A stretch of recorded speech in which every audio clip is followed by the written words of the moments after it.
Hello members, welcome back to own channel stock market funda में।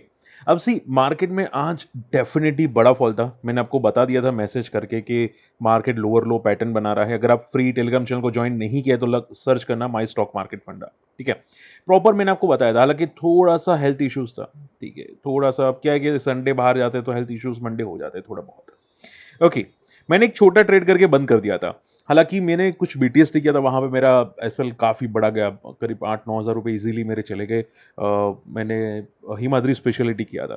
But any I hope कि market recover होने पे कुछ ना कुछ सॉल्यूशन आ जाए। ओके, तो देखो आज भी कुछ नया डिस्कस करने वाले हैं और ध्यान से सुनो।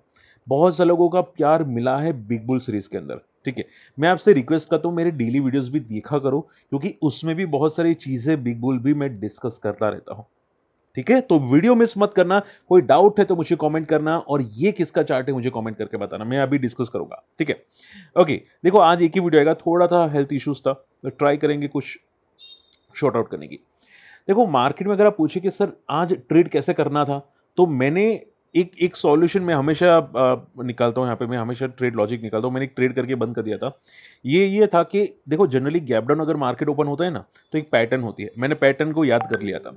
तो आप देखोगे ये गैप डाउन ओपन हुआ, ये पुल बैक हुआ, और पुल बैक होने के बाद ये जैसे रेड कैंडल बनी ना, मैं समझ गया कि इसको डे लो पे जाना है। ठीक है, तो डे लो कहां पे था, इसको डे लो को ब्रेक करेगा और बहुत सारे रिटेल को वापस ट्रैप करेगा, लिक्विडिटी स्वीप करेगा। तो मैंने यहीं पे शॉर्ट कर दिया था 23,920 पे, और कम से कम आप देखोगे 40 से 50 पॉइंट का मोमेंटम आपको आता हुआ दिखाई दिया इजीली। ठीक है, तो ये बहुत बड़ा स्ट्रेटजीज होती है। तो मैं हमेशा आपको बोलता हूं कि निफ्टी का चार्ट पैटर्न सीखोगे, ठीक है, कि भाई गैप डाउन में कैसे बिहेव करता है, तो आप समझ जाओगे। ओके, यहाँ पे भी सेम ही हुआ था। आप यहाँ पे देखो, यहाँ पे भी सिमिलर जैसे ही मोमेंटम आया था। तो हमेशा याद रखो कि गैप डाउन में मोमेंटम कैसा करते हैं, उसकी चार्ट पैटर्न होती है। मेरे पास पैटर्न सभी है, मैं आपको शेयर कर दूंगा। और कल जो मैं लाइव आया था शाम के 4:30 बजे, उसमें मैंने स्क्रीनर्स की लिंक फॉरवर्ड कर दी थी। मेरे पास ये जो स्क्रीनर्स है ना, ठीक है, एक स्क्रीनर और दो स्क्रीनर, दूसरे भी एक स्क्रीनर था ये वाला। ठीक है, जहां पे बहुत सारे अच्छे रिजल्ट्स आते हैं, तो आपको लिस्ट मिल जाती है कि कौन कौन सी कंपनी के year to year, quarter to quarter growth आता है। वो लिस्ट मैंने फॉरवर्ड कर दी थी, मैं स्क्रीनर फॉरवर्ड कर दिया था। अगर आपको चाहिए तो मैं वापस यहाँ पे फ्री टेलीग्राम में भी यहाँ पे फॉरवर्ड कर देता हूँ। ठीक है, स्क्रीनर, फ्री स्क्रीनर। ठीक है, मेरा डेली वीडियो देखना मत भूलिएगा, क्योंकि यहाँ पे मैं डिस्कस करता रहता हूँ। ओके, चलिए, आई होप ये चीजें समझ में आई है। अब देखो मार्केट का ट्रेंड डेफिनेटली नेगेटिव है। अगर हम लोग यहाँ पे 915 ईएमए को देखने की कोशिश करें, तो यहाँ पे बहुत अच्छा ब्रेकडाउन था। आप देख सकते हैं 15 मिनट चार्ट के अंदर यहाँ पे ब्रेकडाउन था, बट मैंने ट्रेड नहीं किया क्योंकि ऑलरेडी मैं प्रॉफिटेबल आज हो चुका था निफ्टी के अंदर। अब देखो निफ्टी की क्लोजिंग थोड़ी नेगेटिव है। निफ्टी 23,800 पे सपोर्ट ले रहा है। आप देख सकते हैं, सी ये सपोर्ट ले रहा है, यानी कि अगर ये सपोर्ट टूटता है तो इजीली निफ्टी 23,600 को आएगा। सो कॉशियस रहना कल के दिनों के अंदर। हो सकता है market slightly gap up open हो और बाद में सपोर्ट तोड़ दे। ठीक है, तो अभी के लिए मार्केट का ट्रेंड थोड़ा सा नेगेटिव दिख रहा है। अब मार्केट रिकवर तभी करेगा जब निफ्टी तगड़ा गैप अप ओपन होगा। ठीक है, तो ये पता कैसे चलेगा कैसे रिकवर होगा मार्केट, और यहां से शॉर्ट कवरिंग आ जाएगी। तो मार्केट जैसे ही गैप अप ओपन होने के बाद ये लेवल को ब्रेक करके निकलता है 23,960, एक शॉर्ट कवरिंग आएगी जो मार्केट को 24,000 के ऊपर आराम से लेके जाएगी, और चांसेस है कि 24,200 तक भी लेके जाए। ठीक है, बट ये कब होगा, जब ये गैप अप ओपन होगा, और तगड़ा गैप अप ओपन होना चाहिए 23,960, तो शॉर्ट कवरिंग आ जाएगी। ठीक है, बाकी चांसेस तो अभी फॉल के हैं, बट छोटा मोटा फॉल होगा, ज्यादा टेंशन मत लेना। ओके, मैं चार्ट्स डिस्कस करने से पहले कुछ बताना चाहता हूं मार्केट में क्या हुआ, मार्केट गैप डाउन क्यों ओपन हुआ। देखो यस्टरडे ईरान ने बातचीत मानने से इनकार कर दिया। मैंने यहाँ पे भेजा था, ठीक है, कि ट्रम्प ईरान ने रिस्पॉन्स किया था, माफ कीजिएगा, ईरान ने रिस्पॉन्स किया था, बट ट्रम्प ने ना बोले कि भाई हम लोग प्रपोजल के लिए एक्सेप्टेड नहीं है। तो ये एक नेगेटिव न्यूज हुई। दूसरी नेगेटिव न्यूज आई कि हमारे जो मोदी जी हैं, उन्होंने रिक्वेस्ट किया कि आप लोग ट्रैवलिंग कम कर दें। ठीक है, घर पे बैठे काम करें आप लोग, और गोल्ड इंपोर्ट कम करें। इससे क्या होगा कि हमारा जो इंपोर्ट होता है ना, हम लोग जो बाहर से मंगाते हैं, वो इंपोर्ट कम हो जाए। ठीक है, तो उसकी वजह से मोदी जी ने ये सभी इंडियन से रिक्वेस्ट किया कि आप ट्रैवलिंग अभी कम कर दो, घर पे बैठ के काम करो, वर्क फ्रॉम होम, गोल्ड मत खरीदो 1 साल। यस, गोल्ड मत खरीदो 1 साल, ऐसा मोदी जी ने बोला। ओके, और उसकी वजह से हम क्या करते हैं, देखो गोल्ड इंपोर्ट करते हैं, तो गोल्ड अगर खरीदते हैं तो हमारा फॉरेक्स रिजर्व कम होता है और रूपी डेप्रिशिएट होता है और ये सब कुछ होता है, और उसी की वजह से आज टाइटन गिरा था। ठीक है, बहुत सारे लोग ने पूछा होगा सर टाइटन क्यों गिरा, इसी की वजह से गिरा। ठीक है, अब क्या इसमें पैनिक करना चाहिए? Answer is no, be relax. ठीक है, ये एक रिएक्शन था मोदी जी का बोलने की वजह से। गोल्ड इंपोर्ट ड्यूटी नहीं बढ़ेगी ऐसा भी स्टेटमेंट आ चुके हैं, सो बी रिलैक्स। ठीक है, बट हाँ, ये मोदी जी के जो स्टेटमेंट्स आ रहे थोड़े से नेगेटिव है इंडियन इकोनॉमी के लिए, क्योंकि ऐसा लग रहा है कि कुछ प्रॉब्लम है, वरना मोदी जी ऐसी बातें नहीं करते, ये पक्की बात है। ठीक है, कुछ ना कुछ प्रॉब्लम है। तो ये प्रॉब्लम सॉर्ट आउट कब होगी? जब क्रूड ऑयल नीचे जाना स्टार्ट करेगा और जब स्ट्रेट ऑफ हॉर्मुज ओपन कर देंगे। ठीक है, स्ट्रेट ऑफ हॉर्मुज अभी भी बंद है। ओके, और इसकी वजह से आप देखोगे तो सऊदी अरेबिको ने क्लियर कट वार्निंग दी है कि अगर फ्यू वीक्स के अंदर स्ट्रेट ऑफ हॉर्मुज नहीं खुला, ध्यान से सुनना, फ्यू वीक्स के अंदर स्ट्रेट ऑफ हॉर्मुज नहीं खुला, तो जो नॉर्मल चीजें हो रही है पूरी दुनिया में, इकोनॉमी जो नॉर्मल चल रही है, वो काफी हद तक पीछे धकेली दी जाएगी और रिकवरी होने में 2027 हो जाएगा। ठीक है, यानी कि 1 डेढ़ साल निकल जाएगा। तो ये बहुत बड़े नेगेटिव स्टेटमेंट्स आ रहे हैं। सो ट्रंप को या ईरान को समझना पड़ेगा, पागल कुत्ती जैसे हरकतें करोगे तो नहीं चलेगा। ठीक है, तो आई होप कि मोदी जी की बात इंडियन लोग मान ले और ट्रंप थोड़ा समझ जाए। ओके, तो आई थिंक बहुत सारी चीज़ें पॉजिटिव हो सकती है। ठीक है, मैं तो मोदी जी के साथ हूँ। ये जो बात की गई है definitely for me it's definitely positive कि भाई इंडियन रुपी इंप्रूव होगा। तो आप है कि नहीं मुझे कमेंट करके जरूर बताना। चलिए, इसके अलावा देखो, जैसे कि आप देख सकते हैं Modi ji comments on gold purchase for 1 year mean yellow metal investors, यानी कि 1 साल गोल्ड परचेज करने के लिए ना बोला गया है। अब देखो, ये छोटा मोटा रिएक्शन आ, तो कोई बोलता है कि सर गोल्ड में क्या पैनिक सिचुएशन है? आंसर इज नो, छोटा रिएक्शन था, आपको ज्यादा सीरियस लेने की जरूरत नहीं है। ओके, इंडिया के पास गोल्ड रिजर्व है सिर्फ 60 डेज का, तो ये थोड़ा नेगेटिव है। अगर स्ट्रेट ऑफ हार्बर्स नहीं खुल रहे तो थोड़ा पैनिक सिचुएशन हो सकता है, और मार्केट जो फॉल हुआ है उसी की वजह से फॉल हुआ है। बट देखो, आप पूछे कि सर अगर इंडियन रिजर्व खत्म हो गया तो फिर मार्केट तो क्रैश होगा। ओके, ये देखो, ये भले आप जो भी बात करें, बट इसमें अपॉर्चुनिटी ढूंढना, सच्ची बोल रहा हूं। देखो, फिर ऐसा मत बोलना जैसे ने बोला नहीं था। मैंने म्यूचुअल फंड में आपको क्लियर कट बताया था कि भाई नीचे म्यूचुअल फंड 22,000 रुपया निफ्टी आए, आपको एंटर करना है, म्यूचुअल फंड को लमसम करना है। ये मैंने आपको क्लियर बताया था। अब अगर मान लो मार्केट गिरा because of the crude oil के स्ट्रेट ऑफ हॉर्मस, तो इसमें अपॉर्चुनिटी ढूंढना। रीजन ये है कि ट्रम्प, सभी लोग जानते हैं, इकोनॉमी पे ज्यादा फॉलो करता है, शेयर मार्केट को फॉलो करता है, तो मार्केट ज्यादा फॉल नहीं करवाएगा। अगर करता भी है तो मार्केट रिकवर करवा देगा। तो याद रखना, फिर ऐसा मत बोलना कि जय सर ने नहीं बोला था। ठीक है, हाँ, अभी थोड़ा कॉशियस रहना।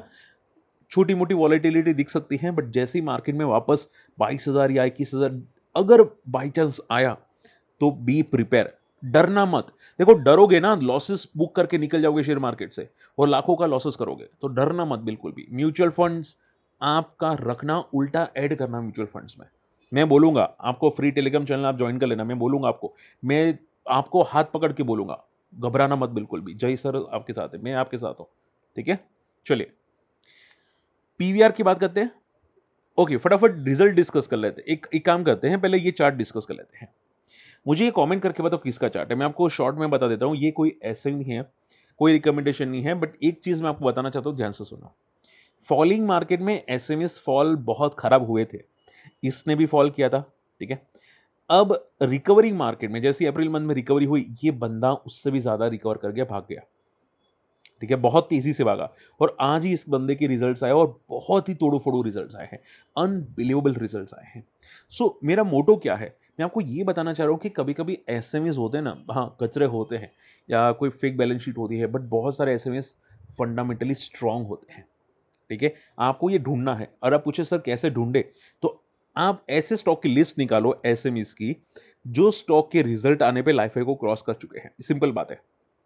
ठीक है, या लाइफ के आसपास आ चुके हैं। बात समझ में आ रही है? अब मेरा एक एसएमई पुराना है, अगर किसी को मेरी एसएमईस की सीरीज याद है, तो वो बहुत रिकवर करा है, बहुत तेजी से रिकवर करा है। ठीक है, नियर आई थिंक जितना पीटा था उससे ज्यादा रिकवर हो चुका है, लाइफ हाई के नजदीक आसपास आ रहा है। मुझे बताना कौन है, और ये वाला कौन सा है वो भी मुझे बताना है। ठीक है, आज ही रिजल्ट है, अगर आपको सर्च करना है तो आप मान लेना कि कौन सा एसएमई आज मोमेंटम के और आज किसके रिजल्ट आए। ठीक है, ओके, रिकमेंडेशन कोई भी नहीं है, बट शॉर्ट एंड सिंपल में जो भाग रहा है वो बंदे में दम होता है। ठीक है, एसएमईज लाइफ हाई को ऐसे क्रॉस नहीं करते फॉलिंग मार्केट में। चलिए, ओके, रिजल्ट डिस्कस करें। अब देखो ये सभी जो रिजल्ट्स आए हैं, मुझे कौन से पसंद आए? मुझे पसंद आए प्रीवी स्पेशलिटी। EBITDA बहुत स्ट्रॉन्ग बढ़ा है, बहुत फाड़ू बढ़ा है और अनबिलीवेबल रिजल्ट्स आ रहे हैं प्रीवी स्पेशलिटी के। बहुत कम केमिकल कंपनी होती है जो इतने तोड़ो-फोड़ो रिजल्ट प्रोवाइड करती है। अब इसका रिएक्शन कल कैसा होगा पता नहीं, बट फॉर मी नंबर्स बहुत ही अनबिलीवेबल है, ठीक है? और जिस तरह से अगर नंबर्स अच्छे आते हैं तो चार्ट्स कैसा होता है आप भी जानते हैं, मैं भी जानता हूँ। चार्ट्स देखो प्योर मंथली चार्ट पे बिग बुल पैटर्न को फॉलो करा है, ठीक है? तो फंडामेंटलीज़ बहुत स्ट्रॉन्ग प्रीवी है स्पेशलिटी और मैंने आई थिंक ये पहले भी डिस्कस किया था जब मैं पहले बिग बुल सीरीज़ चला रहा था, ये उसमें था I think so. Okay, Danish power इसके रिजल्ट्स आज आए हैं, लाइफ हाई पे रिजल्ट्स है इसके। EBITDA आप देखोगे 7% से बढ़ा है, नेट प्रॉफिट 9% से बढ़ा है और अगर मैं गलत नहीं हूं तो ये भी लाइफ हाई पे है, ठीक है? नंबर्स डेफिनेटली अच्छे हैं। आई थिंक अगर देखो इसमें अभी रिसेंटली दिख नहीं रहा है, बट मोमेंटम तो इसमें आई थिंक अच्छी आई थी अगर मैं गलत नहीं हूं तो आप मुझे कमेंट करके बताना। अब देखो इसमें रेजिस्टेंस कहाँ पे, रेजिस्टेंस है 1300 के आसपास, अगर ये ब्रेक कर गया होगा तो डेफिनेटली पॉजिटिव होगा, अगर नहीं किया होगा तो रिजल्ट आ चुके हैं। अब देखेंगे कि अगर नहीं किया है तो क्या ये ब्रेक करेगा, 1200 से 1300 रेजिस्टेंस ब्रेक करेगा तो बहुत बहुत बहुत पॉजिटिव चीजें हो सकती हैं। सो चार्ट्स को रडार पे रखना, रिजल्ट्स अच्छे हैं, देखते हैं कि क्या ये सस्टेन करता है कि नहीं। चलिए कौन सा बाकी रह गया, JBM ऑटो के नंबर्स डेफिनेटली स्ट्रांग है, year to year quarter to quarter growth है। आप यहां पे देखो, मैं आपको बताना चाहता हूं JBM ऑटो देखो नंबर्स, यहां पे लास्ट ईयर के अंदर 60 करोड़ का प्रॉफिट था, अभी प्रॉफिट है 74 करोड़ का अप्रोक्सीमेटली। सो नंबर्स डेफिनेटली है। अगर हम लोग नंबर्स के हिसाब से बात करने की कोशिश करें, ठीक है, देखो स्टॉक्स हालांकि पिटा हुआ है एंड पिटने का रीजन क्या था, ऑलरेडी ज्यादा स्ट्रेच हो चुका था। बट जैसे कि आप सभी लोग जानते हैं कि गवर्नमेंट फोकस करी है ईवी पे, अपना जो डिपेंडेंस है क्रूड ऑयल का वो सब कम करी है, तो हाई चांसेस हैं कि गवर्नमेंट इस बजट में बहुत बड़ी पॉलिसी ला सकती है ईवी रिलेटेड। जैसे कि आपने दिल्ली में देखा होगा कि दिल्ली ज़्यादातर अभी ईवी गाड़ी आने वाली है 27-28 में, वैसे आ सकती है। Biggest benefit of EV sector का JBM ऑटो बन सकता है, ठीक है? तो पैनिक सिचुएशन हर कंपनी में नहीं होनी चाहिए, फंडामेंटल्स देखो, स्टडी करो, क्या बड़े प्लेस करने वाले वो देखो। हाँ, आपका व्यू 1-2 दिन का हो तो पैनिक होगा, कि सर मेरा 1-2 दिन का व्यू पैनिक होता है। बट अगर आप समझोगे सिचुएशन को, ठीक है, तो डेफिनेटली चीज़ें ईवी के लिए पॉजिटिव है और नंबर्स अभी तो एक एग्जाम्पल है, इससे बेटर भी नंबर्स आ सकते हैं। ओके, चलिए आई होप ये सभी चीज़ें समझ में आ चुकी हैं। तो ज़्यादातर चीज़ें मैंने आई थिंक डिस्कस की है, फटाफट आप लोगों की क्वेरीज डिस्कस करना चाहूंगा। सर मॉस्चिप का व्यू क्या है, सैम CTG?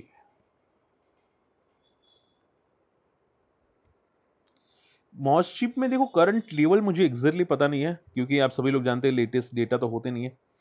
बट मॉस्चिप अगर यहां से पुल बैक हुआ होगा, ठीक है, यहां से अगर पुल बैक हुआ होगा तो इसका एक रेजिस्टेंस 280 का है, ठीक है, एंड 240 का भी रेजिस्टेंस। एक बार देखो कि क्या ये 240 250 को ब्रेक करता है कि नहीं।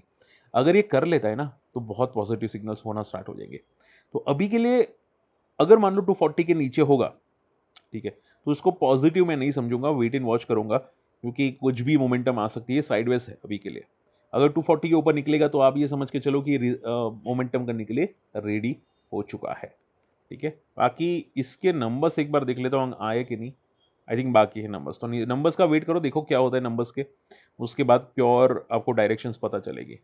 सुब्रोज जी, ग्रो ग्रो मैंने देखा sir, grow I think result के बाद शायद गिरा है थोड़ा बहुत, ठीक है। देखो एक चीज समझो, मान लो रिजल्ट के बाद गिरा है ना, तो ये बड़े प्लेयर्स मैनिपुलेट कर रहे हैं, समझो, सिंपल है, ठीक है। हो सकता है या वर्टिकल मोमेंटम की और 20 डेमो को सपोर्ट लेने हो, ये बेसिक चीजें होती है, ज्यादा सीरियसली नहीं लेना पड़ता, ठीक है। आप सिर्फ ये समझ के चलो कि कितना फॉल करता है फंडामेंटल्स में। देखो ये जो सेक्टर है ना बहुत तोड़ो फोड़ो सेक्टर है, तो अगर मान लो बाई चांस 40% गिरे तो बहुत अच्छी बात होगी कि भाई एक सपोर्ट आएगा, सपोर्ट लेगा।